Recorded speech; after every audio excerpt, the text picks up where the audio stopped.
अस्सलाम वालेकुम दोस्तों, उम्मीद है आप लोगों को पिछली वीडियो में लूप समझ आ गए होंगे। हम लूप को थोड़ा सा डिटेल में हमने कहा था आज पढ़ेंगे और आज हम लूप को थोड़ा सा इस पार्ट में डिटेल में देखते हैं। अब लूप अभी एक वाइल लूप है। वाइल लूप में क्या है कि ये हमारा ये कंडीशन है। यहाँ पे कंडीशन क्या है कि आई अगर लेस दैन 10 रहेगा तो ये कंडीशन चलती रहेगी। एक दफ़ा इंक्रीमेंट होता जा रहा है बार बार ना, हर दफ़ा 0 से 1 1 2 3 4 5 जैसे ही लेस दैन 10 प्रूव हो जाएगा ये यहाँ पे कंडीशन, ये वाइल लूप स्टॉप हो जाएगा वहाँ पे। और ये वाइल लूप का जो कोड इसके अंदर मौजूद है चलना बंद हो जाएगा। ये इंक्रीमेंट की वजह से हो रहा है यहाँ पे। ठीक है, तो अब हम एक प्रैक्टिकल लाइफ एग्जांपल का एक सवाल करते हैं कि भाई अगर हम डाटा इंटर करना चाह रहे हैं। ठीक है, अब हम कहते हैं कि आप किसी यूज़र से हम पूछते हैं कि आप बता दें कितनी दफ़ा आप डाटा इंटर करना चाह रहे हैं। तो हम यहाँ पे एक इनपुट लेते हैं, एक वेरिएबल बनाते हैं। पहले तो हम इंटीजर में के डाटा नंबर, कितने नंबर ऑफ़ डाटा आप इंटर करना चाह रहे हैं, कितने नाम इंटर करना चाह रहे हैं, नंबर ऑफ़ डाटा। तो हम लिख देते हैं, इसको इंटीजर में ले लिया और इसको हमने इनिशियलाइज़ कर दिया सिंपल अभी। और इसमें यूज़र इनपुट लेंगे तो हम इसलिए इसको कन्वर्ट करेंगे,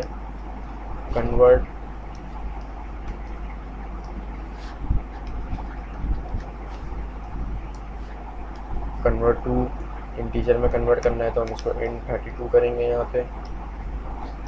और यहाँ पे हम कंसोल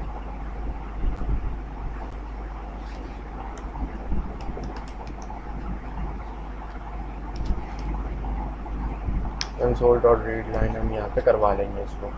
ठीक है, हमने यहाँ पे एक इंटीजर इनपुट दिया है। कोई भी नंबर वो जो इनपुट करेगा वो हम यहाँ पे लेते हैं। ठीक है, डाटा नम को हमने यहाँ पे लिख दिया, मतलब जितने भी नंबर वो इंटर करेगा वो यहाँ पर लिख दिए मैंने। इसका क्या मतलब हुआ कि इसका ये मतलब हुआ कि आई जो है वो लेस देन रहेगा जितनी दफ़ा उस डाटा इंटर करना चाह रहे हो। और यहाँ पे हम डाटा ले लेंगे एक ही दफ़ा हमें सिर्फ कंसोल डॉट रीड लाइन लिखने की ज़रूरत है और उतनी दफ़ा डाटा हमारे पास आ जाएगा।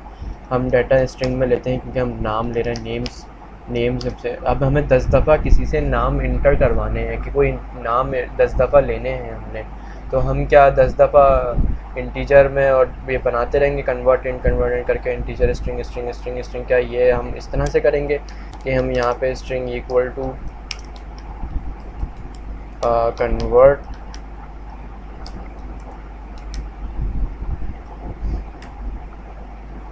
कन्वर्ट सॉरी, स्ट्रिंग में कन्वर्ट नहीं करते हैं। स्ट्रिंग ये होता ही स्ट्रिंग में कंसोल डॉट रीड लाइन, तो हमें इसे कन्वर्ट करने की ज़रूरत ही नहीं है। कंसोल डॉट रीड लाइन ये हमारे पास आ गया मेथड और हमने इसलिए अब हम क्या, अगर हमें स्ट्रिंग लेना है एक नेम वन, पहले हम नेम वन लें, फिर इसको कॉपी करें, फिर दोबारा से इसको पेस्ट करें यहाँ पर, फिर नेम टू लें, इस तरह से करें। इस तरह से करना ज़्यादा मुश्किल आसान है या इस तरह से ज़्यादा आसान है कि हम एक ही दफ़ा इसको जो है यहाँ से उठा के यहाँ पे पेस्ट कर दें और ये 10 दफ़ा इनपुट ले लें नाम। हमें 10 दफ़ा नाम इनपुट लेने ना किसी स्कूल में, कि 10 दफ़ा किसी के जितनी दफ़ा रिकॉर्ड लेना चाहें हम यहाँ पे ले सकते हैं। हमने कहा डाटा नम में आप नंबर जितनी दफ़ा आप नाम इंटर करना चाहते हैं उतनी दफ़ा आप यहाँ पे अपने नंबर लिख दें। आप 3 दफ़ा लेना चाहते हैं, 6 दफ़ा लेना चाहते हैं वो लिख दें। मैंने इसको यहाँ पे रख दिया 10 की जगह पे। तो ये कि जितनी दफ़ा यहाँ पे यूज़र इंटर करेगा नंबर उतनी दफ़ा ही यहाँ पे चलेगा वाइल लूप हमारा, और उतनी दफ़ा ही ये इनपुट लेगा। तो ये इससे हमारा फ़ायदा हो गया कि ये हमारा इसके अंदर स्टोर हो जाएगा। ये अपना जो भी है अपने 10 दफ़ा इसमें नाम स्टोर हो जाएगा। तो हम इसको प्ले करते हैं तो पता चलेगा कि क्या सूरत हाल है इसकी।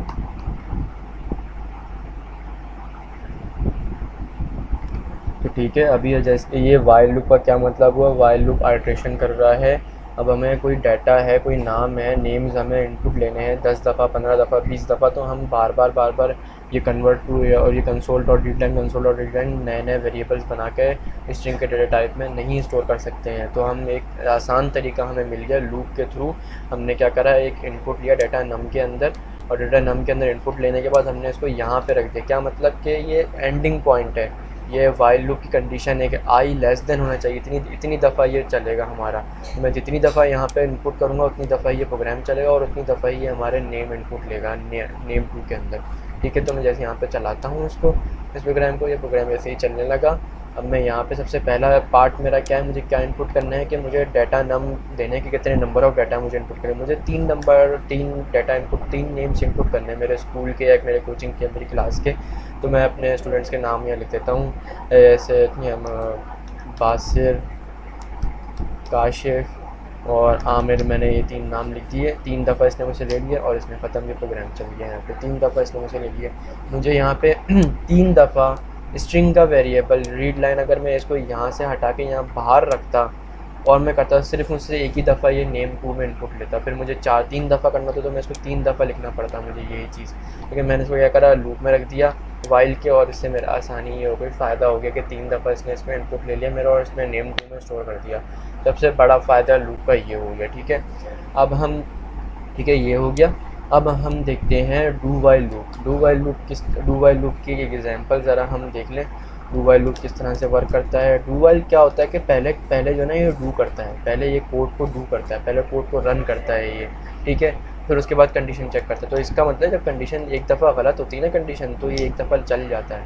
कंडीशन अगर गलत हो जाती है, कंडीशन अगर मैं कहता हूँ कि आंस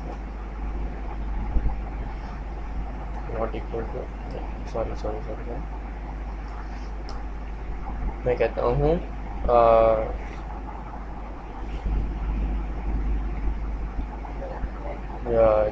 चेक के नाम से एक वेरिएबल बनाता हूँ मैं, check not equal to, not का इन्वर्ट का साइन मैंने बताया था, नॉट इक्वल टू होता है इसका मतलब नॉट इक्वल टू 0। ठीक है, मैं यहाँ पे इसको इनपुट लेता हूँ, एक वेरिएबल बनाता हूँ चेक के नाम से, चेक के नाम से बनाता हूँ, ये चेक के नाम से बन गया। ये एक इंटर अपना सा हुई है, यहाँ पे इसी को ही चेंजेस करके हम चेक में कर देते हैं चेक, और इसको यहाँ लिख देते हैं 0 के बराबर ना हो। ये मतलब कि वाइल के अंदर मैंने क्या कंडीशन दी है, चेक जो है वो 0 के बराबर ना हो। ठीक है, 0 के बराबर ना हो, तो इसका मतलब ये चलता रहेगा, ये डू करेगा, वाइल चेक करेगा 0 के बराबर है नहीं है, फिर दोबारा से डू करेगा, फिर वाइल चेक करेगा, फिर डू करेगा, फिर वाइल चेक करेगा। तो ये डू वाइल का असल मेन काम है। डू वाइल इस तरह से डू वाइल वर्क करता है। अब हम एक काम करते हैं, इसमें कोड रन करते हैं और इसमें जो है ना इसमें हम एक और इनपुट लेते हैं और यहाँ पे हम कहते हैं कि उसमें अपना अकाउंट अपना वो इंटर करें, इसमें बल्कि एक नंबर इंटर करें, बल्कि एक नंबर इंटर छोड़ दो, एक नंबर इंटर बोल दूँगी, कहानी हो जाएगी कि आप अपने खुद से प्रैक्टिस जब करेंगे तो आप इस तरह से डिफरेंट वेरिएशंस के साथ आप बना के चेक करिएगा। आंसर में मैंने स्टोर करा 10, मैं कहता हूँ आंसर, वहाँ कहाँ चलेगा आंसर, इधर आओ, आंसर प्लस करता रहे ये 10, answer equal to answer plus 10। Answer के अंदर मतलब आंसर के अंदर यहाँ पे क्या स्टोर है 10, प्लस कर दे 10 और फिर आंसर में स्टोर करते हैं। ऐसे ही करता रहेगा जब तक कि 0 चेक के 0 के बराबर ना हो। और मैं चेक को यहाँ नहीं रखूँगा, मैं चेक को यहाँ रखूँगा। ठीक है, क्योंकि जाहिर सी बात है डू चेक के बाहर अगर मैं इस चेक को बाहर रख दूँगा तो ये शुरू में ही चेक कर लेगा। ये जैसी प्रोग्राम स्टार्ट होगा तो सबसे पहले चेक के ऊपर आएगा, चेक में इनपुट ले लेगा ये। ठीक है, चेक में इसने इनपुट लिया 3, चेक में इसने इनपुट नहीं लिया, 0 नहीं लिया।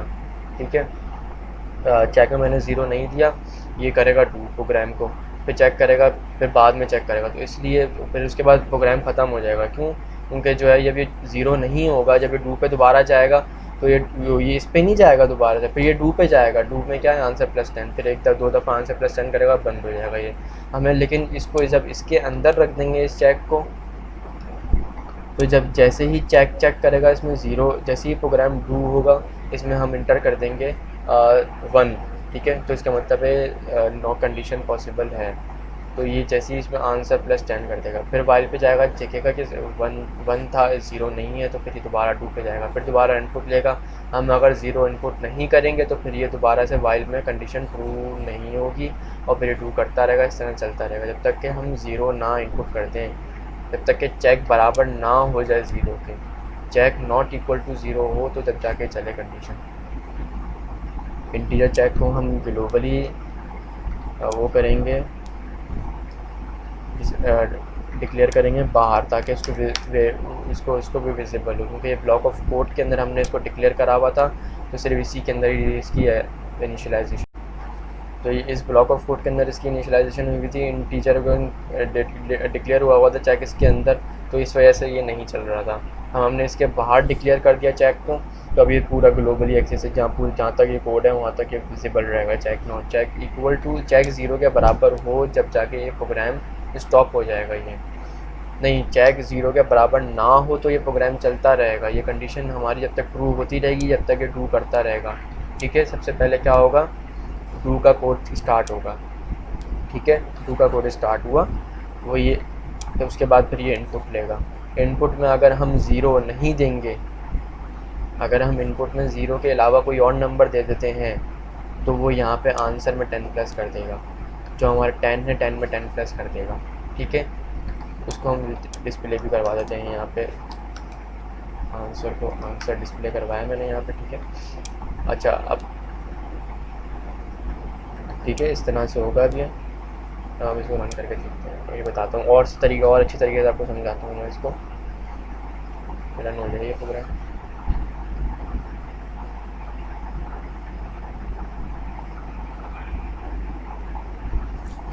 ठीक है, अब ये प्रोग्राम रन हुआ। अब मैं आपको इसका पूरे तरीके का बताता हूँ कि डू वाइल तो आपको समझ आएगा, डू वाइल फिर थोड़ा और डिटेल में समझ। अच्छा, प्रोग्राम स्टार्ट हुआ, ये तो एक कमेंट से इनको नज़र ही नहीं आया। ये इसको नज़र आ गया कि चेक है बना हुआ, इसको नज़र आ गया आंसर के अंदर 10 स्टोर हुआ हुआ है। ठीक है, अब डू है हमारे में सबसे पहले, तो इसने क्या करा, अभी ये कोड रन कर रहा है। डू वाला कोड क्या रन कर रहा है, इनपुट ले रहा है अभी मुझसे। मैंने इसको इनपुट दिया 1।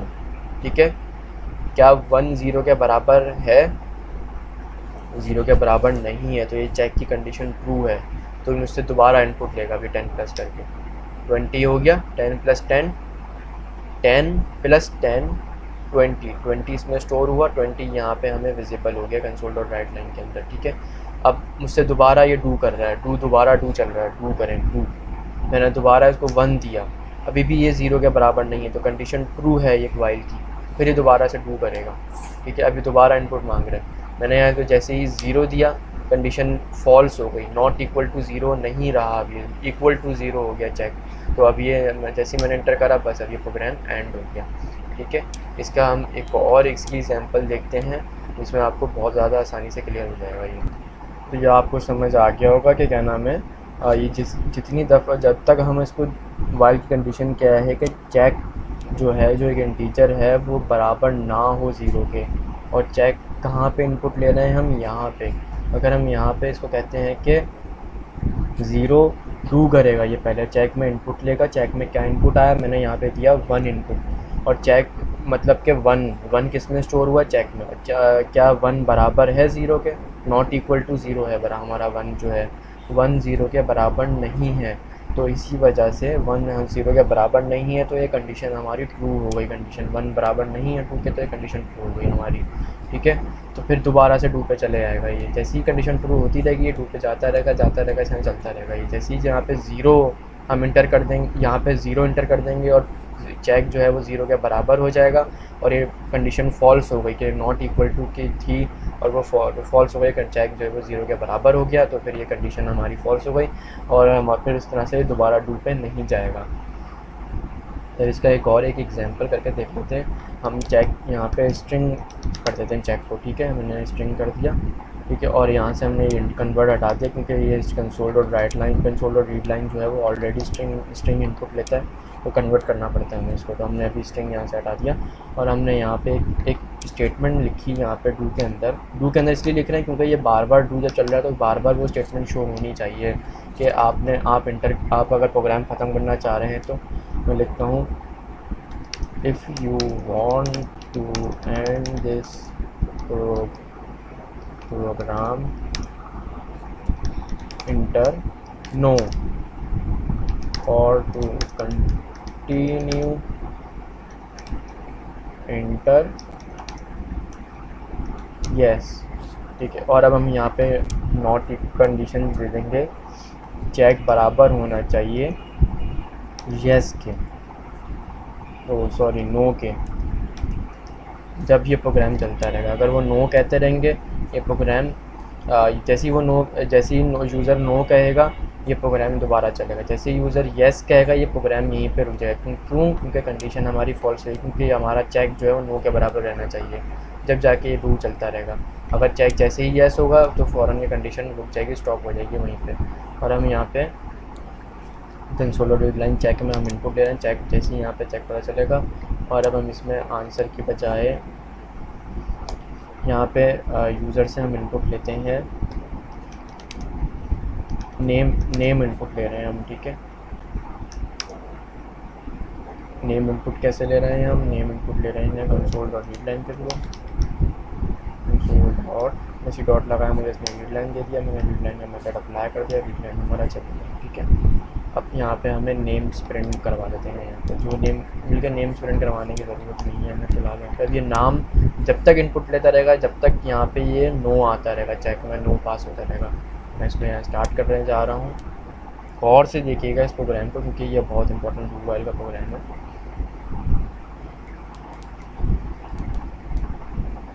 ठीक है, तो ये हमारी अभी आउटपुट की स्क्रीन आ गई है। कह रहा है if you want to end this program enter no enter करेंगे। If you want to end this program, एक मिनट गलती हो गई है हमसे। If you want to end this program तो इंटर नो से तो ये एंड हो जाएगा, हम इसको यहाँ येस करेंगे ताकि कंटिन्यू रहे प्रोग्राम, ठीक है। ये स्पेलिंग उसमें मिस्टेक हो गई, ठीक है। अभी हमें क्या कह रहा है यहाँ पे, अभी रन हो रहा है, ये कह रहा है if you want to end this program enter no. जैसे ही नो करेंगे condition false, do while stop. जैसे ही हम येस करेंगे कंडीशन ट्रू है, क्योंकि येस आ जाएगा चेक में, तो फिर इसका मतलब कंडीशन ट्रू है और डू वाइल रन करेगा। मैं कहता हूँ येस, सॉरी कैप, जिस तरह से जिस फॉर्मेट में यहाँ लिखा हुआ उसी फॉर्मेट में लिखना पड़ेगा, वरना वो चीज़ छड़ देगा। येस लिखा मुझसे, अब इनपुट ले रहा है ये, मैं यहाँ पे इनपुट लेता हूँ हसान। अब ये कौन सी येस करा जैसे ही मैंने यहाँ पे, ये मुझसे ये इनपुट ले रहा है string name. If you want to, अभी दोबारा से दोबारा कंडीशन ट्रू हुई थी, दोबारा से चला ये, अब यहाँ पे आ गया है if you want to end this program enter yes. मैंने कहा येस, इसने फिर मुझसे नाम ये वाला, अब ये वाला स्टेटमेंट चल रही है कि नेम इनपुट करो, मैंने कहा काशिफ, ठीक है। इसने मुझे यहाँ पे, फिर मैंने दोबारा एंटर करा तो मुझसे कह रहा है if you want to end this, मैंने कहा नो। अब मैं नो कह देता हूँ, ठीक है, नो कह दिया मैंने, ये कंडीशन फॉल्स है। नो के अलावा अगर मैं यहाँ कुछ भी लिख दूंगा ना येस के अलावा, कंडीशन फॉल्स हो जाएगी, क्योंकि यहाँ चेक में क्या है, किसके बराबर होना चाहिए, येस के बराबर होना चाहिए, जब जाकर डू करेगा ये, वरना नहीं करेगा। मैंने यहाँ नो की जगह ज़ीरो भी लिख दिया ना, तो ये कंडीशन फॉल्स हो, देखो नो लिखा, ये कंडीशन फॉल्स हो गई यहाँ पे, ठीक है। ज़ीरो या कुछ भी लिख दो, ये कंडीशन फॉल्स हो जाएगी और ये लूप वहीं पर रुक जाएगा। जैसे ही कंडीशन फॉल्स हुई वहीं पर ये डू वाइल का लूप रुक गया, ठीक है। ये डू वाइल की एग्जांपल थी। अब एक फॉर लूप की एक एग्जांपल देख लेंगे, एक एग्जांपल फॉर लूप की देख लेते हैं हम। फॉर लूप की एग्जांपल कुछ इस तरह से है कि फॉर लूप तो आपको पता है किस तरह से बनता है। फॉर लूप बहुत सिंपल सा, इतना मुश्किल नहीं। फॉर लूप, फॉर लिखा, शॉर्टकट बता रहा हूँ, टैब दबाया 2 दफ़ा, इसने हमें फॉर्मेट से पूरा, ये स्टार्टिंग पॉइंट है, ये एंडिंग पॉइंट है। मैंने इसको यहाँ कहा 10 तक चले, सॉरी ये वहाँ चला गया। मैंने इसको कहा कि भाई तुम चलना 10 तक, एंडिंग पॉइंट 10 थी, स्टार्ट कहाँ से करे, 1 से स्टार्ट करे, ठीक है। मैं यहाँ पे टेबल प्रिंट करवाता हूँ, अपना किसी भी नंबर का टेबल प्रिंट करवाता हूँ, मैं टेबल प्रिंट करवाता हूँ। ये जो प्रोग्रामिंग है ना, ये आपके ऊपर डिपेंड करती है कि आप किस तरह से करते हो, क्योंकि अब यहाँ पे नंबर पे टेबल प्रिंट करवा रहा हूँ मैं। पिछले लेक्चर में नाम तो हमने प्रिंट करवा लिया 10 दफ़ा, वो तो सिंपल सी कहानी थी। यहाँ पे टेबल प्रिंट करवा के, टेबल सिंपल सा है, कुछ भी नहीं है। जैसे टेबल में क्या होता है, सबसे पहले होता है हमारा टू का टेबल प्रिंट करवाते हैं। हमारा सबसे पहले होता है 2, ठीक है। सबसे पहले जो टेबल के अंदर आता है 2, फिर उसके बाद आता है 2 के बाद आता है मल्टीप्लाई, ठीक है, मल्टीप्लाई बाय। अब मल्टीप्लाई किससे करवाएंगे हम, आई से मल्टीप्लाई करवाएंगे। आई मतलब 1 से लेकर 10 तक जो ये चल रहा है ना हमारा लूप, ये 1 से लेकर 10 तक के नंबर शो करेगा हमें, आए। फिर प्लस कॉन्केटिनेशन करवा रहा हूँ मैं दूसरा, अभी उस तरफ भी मुझे इक्वल टू भी देना है, तो इस वजह से कॉन्केटिनेशन करवानी पड़ रही है मुझे। इक्वल टू, अब मैं यहाँ क्या लिखूँगा, इक्वल टू के बाद प्लस करवा के आंसर लिखूँगा। आंसर क्या है, ये मेरा आंसर है, आंसर जो है मेरा एक वेरिएबल है इंटीजर के नाम से आंस, इसमें मैं मल्टीप्लिकेशन करवा रहा हूँ, 2 को मल्टीप्लाई करवा रहा हूँ मैं 2 को मैं यहाँ मल्टीप्लाई करवा रहा हूँ आई के साथ, मतलब 2 आई क्या है, सबसे पहले 1, ठीक है, 2 1 ज़ा 2, आंसर में स्टोर हो गया 2, ठीक है। यहाँ पे हमें 2 शो कर देगा वो, ठीक है, 2 1 ज़ा 2। फिर एक दफ़ा और आइट्रेशन हुई, फिर आई की जगह पे 1 की जगह पे 2 आ गया, एक इंक्रीमेंट हो गया 2, 2 2 ज़ा 4, 4 कहाँ स्टोर हुआ, आंसर में। आंसर कहाँ है, ये रहा, यहाँ पे 4 आ जाएगा, ठीक है। फिर एक दफ़ा और इंक्रीमेंट हुई फॉर लूप में, क्योंकि ये लेस देन 10 है, कंडीशन 2 चल रही है अभी, लेस देन 10 तक चलता रहेगा। इसी तरह 3 4 5 6 को 2 से मल्टीप्लाई तो रहेंगे, आंसर में शो देंगे, आंसर यहाँ शो करता रहेगा। बाकी आई की वैल्यू क्या है, पहले 1 हुई, फिर 2 हुई, फिर पहले 1 हुई, फिर 2 हुई, फिर 3 हुई, वो आया, या वो भी यहाँ पे शो होती रहेगी हमें, क्योंकि हमने यहाँ पे कंसोल डॉट राइट लाइन में उसको लिख दिया है हमने, वेरिएबल के नाम को आई के यहाँ पे डिक्लेयर करा हुआ है, तो ये हमें प्रिंट कर देगा सिंपल, ठीक है। अब हम इसको रन करते हैं यहाँ पे फॉर लूप पे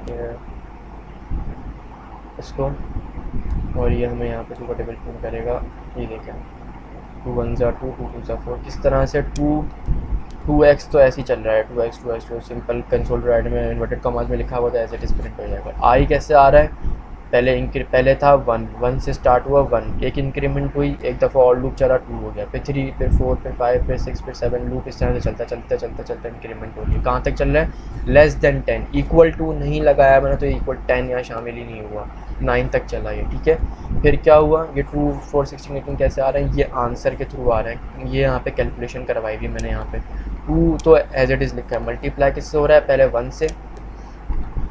पहले 1 से आई में पहले क्या है 1 है, फिर इंक्रीमेंट हो गया आई में क्या है 2 है, 2 2 2 ज़ा 4 हो गया, फिर आई में एक दफ़ा और इंक्रीमेंट हुई, फिर 3 हो गया, फिर 3 2 ज़ा 6 हो गया, ऐसे इंक्रीमेंट होते होते फिर आई में 8 आया, तो 8 मल्टीप्लाई हुआ 2 से, वो आंसर में स्टोर हुआ। आंसर क्या लिखा हुआ था, कंसोल डॉट राइट लाइन में, तो राइट लाइन में आंसर आखिर में लिखा था, तो ये आखिर में यहाँ पे आंसर आ गया। फिर यहाँ पे क्या था 9, आखिर में सबसे आखिर में 9 था, आई में क्या आ गया 9 मल्टीप्लाई बाय 2 18 हो गया, 9 2 ज़ा 18, तो 18 आंसर में स्टोर हुआ, फिर आंसर ने इसको शो कर दिया। कंसोल डॉट राइट लाइन हर दफ़ा अपडेट हो के चलता रहेगा। यहाँ पे ये फॉर लूप का कमाल है, डू वाइल का कमाल देखा आपने, वाइल लूप का कमाल देखा आपने, ये हमारा टाइम को बचाता है। हमने एक चीज़ अगर 10 दफ़ा करनी है, 100 दफ़ा करनी है, 1000 दफ़ा करनी है, तो ये आराम से 1000 दफ़ा भी कर देगा उसको। यहाँ पे 1000 दफ़ा भी चला दूँगा तो ये 1000 दफ़ा भी मुझे लूप प्रिंट कर देगा। देख लेते हैं इसको चल के, बहुत लंबा चलता जाएगा, बहुत लंबा चलेगा ये कोड। ये सिंपल चलते ये देख रहे हैं, चल रहा है। जैसे ही कंडीशन हमारी अभी एंडिंग पॉइंट क्या है हमारा, यूनिट 10 100,000 10,000 हमारा एंडिंग पॉइंट है। 10,000 जब तक नहीं हो जाएगा ये चलता रहेगा, ये भी 4,000 पर पहुँचा है अभी है, इसको हम क्रॉस कर देंगे, बहुत लंबी कहानी है, ठीक है। ये होता है फॉर लूप, ठीक है। एरे का इंट्रोडक्शन दूंगा सिर्फ आज मैं, एरे सी शार्प के अंदर क्लास है, ठीक है। एरे जो है पहले ऐसे डिक्लेयर करते थे, सी लैंग्वेज में ऐसे डिक्लेयर करते थे, कोई भी नाम रख दिया एरे का, ARR रख दिया हमने, 10 रखा और यहाँ 10 इसकी रेंज बता दी और यूँ कर दिया, ये एरे बन गया। नहीं, सी शार्प जो है सपोर्ट नहीं करता, सी शार्प जो है ऑब्जेक्ट ओरिएंटेड प्रोग्रामिंग अभी पढ़ेंगे उसके बारे में। ये एक क्लास है, क्लास के बारे में आपको बताऊंगा बाद में मैं डिटेल में, इसके उसमें कॉन्सेप्ट में। तो एरे एक क्लास है। एरे का क्या होता है, पहले वार का कीवर्ड आता है, वार जो बताता हूँ क्या होता है ये वार। हमने एरे का नाम क्या रखेंगे, नेम्स रख दिया हमने एरे का नाम, नहीं नेम्स नहीं, हमने नंबर्स रख दिया एरे का नाम, इसमें नंबर्स स्टोर करवाएंगे एरे में। एरे होता क्या है बेसिकली, एरे जो होता है वो एरे एक ऐसी जगह है जहाँ पे हम काफ़ी सारी चीज़ें स्टोर कर सकते हैं एक वक्त में, क्योंकि ये जो एक वेरिएबल होता है ना, ये अपने अंदर सिर्फ मेमोरी एलोकेशन में एक वक्त में सिर्फ एक ही चीज़ स्टोर कर सकता है। जैसे मैं चेक इक्वल टू 10 स्टोर करूँगा, सिर्फ 10, ये इंटीजर में नहीं है, स्ट्रिंग में है, सॉरी।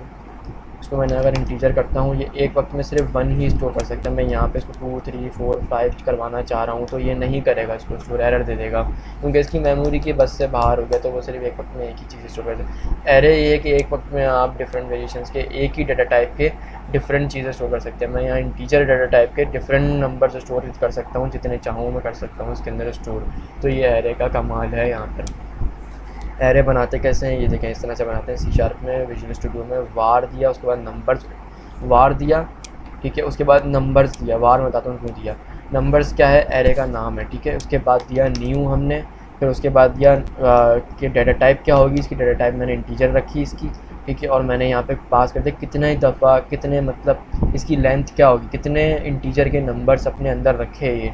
मैंने कहा रखो भाई तुम 5 रखो अपने अंदर नंबर्स, ठीक है। ये अब ये 5 है। अब देखें वार क्या है, वार क्या बता रहा है मुझे कि डाटा टाइप क्या है मेरी, इंटीजर है। तो ये डाटा टाइप नंबर्स की इसने इंटीजर कर दी, वार इसकी यूज़ होता है। तो एरे को बनाने का तरीका ये है। बस अगर इंटीजर की जगह अगर आपने स्ट्रिंग का एरे बनाना है तो स्ट्रिंग को एरे यूँ बन जाएगा सिंपल। आप यहाँ पे इंटीजर को हटा के स्ट्रिंग लिख देंगे, स्ट्रिंग का एरे बन जाएगा। यहाँ पे आप डबल लिख देंगे, डबल का एरे बन जाएगा। डाटा टाइप डिफरेंट चेंजेस करना चाहें आप, तो ये एक ही डाटा टाइप के, यहाँ पे एक ही डाटा टाइप के 5 चीज़ें एक साथ रख सकता है। वो कैसे अभी दिखाता हूँ, ये देखें आप। मैं अभी फ़िज़िकल इनपुट दे रहा हूँ, यूज़र का इनपुट अभी मैं नहीं ले रहा हूँ, वो मैं अगली जो लेक्चर डिटेल में थोड़ा सा एरे को पढ़ेंगे उसमें नहीं, ठीक है। 5 हैं, ज़ीरो से अच्छा एरे जो होता है वो हमेशा स्टार्ट होता है ज़ीरो से, ठीक है। कभी भी एरे स्टार्ट नहीं होता, एरे की जो इंडेक्स नंबर है वो स्टार्ट होती है हमेशा ज़ीरो से स्टार्ट होती है, ठीक है। अभी देखते हैं कैसे स्टार्ट होती है, ठीक है। 10 20 30 40 कितने होगा, 0 1 2 3 4 और ये होगा 5 मेरे, ठीक है। इसको मैंने यहाँ बंद कर दिया, इसने यहाँ स्टोर कर लिया इसको। एक मिनट, ठीक है। तो वो एक ज़्यादा हो गया, 0 1 2 3 4 मतलब कितने होगा ये, ज़ीरो से अगर हम इस काउंट कर रहे हैं ना इसको, सॉरी मैं ज़ीरो से काउंट कर रहा था इस वजह से मेरी गलती। 1 2 3 4 5 क्योंकि ये ज़ीरो इंडेक्स नंबर है, ये 1 इंडेक्स नंबर है, 2 है 3 है 4 है। तो एरे जब भी स्टार्ट होते हुए स्टोर होता है वो ज़ीरो पे होता है। अभी चेक करते हैं कैसे ज़ीरो पे हो रहा है। मैं यहाँ एरे का नाम क्या है, नंबर्स दिया। मैं इंडेक्स नंबर ऐसे लिखते हैं, इसका इंडेक्स नंबर ऐसे बताते हैं। इंडेक्स नंबर 0 पे चेक करो क्या है, एरे के अंदर 0 पे क्या है मुझे दिखाएगा 10, क्योंकि ये 1 नहीं है इंडेक्स नंबर, इसका 10 पे स्टोर हुआ है, ठीक है। ये देखें इसने मुझे इंडेक्स नंबर 0 पे क्या दिया, 10। 0 पे 10 है, 1 पे 20 है। इस 0 से स्टार्टिंग है बस एरे की, ये बात आप जहन में बिठा लें। और एरे को इस तरह से हम इनिशियलाइज़ करते हैं और ये फिज़िकल इनपुट इस तरह से देते हैं। और यूज़र का इनपुट मैं आपको अगले लेक्चर में दिखाऊंगा, ठीक है। आज के लिए इतना ही, थैंक यू वेरी मच, अल्लाह हाफ़िज़।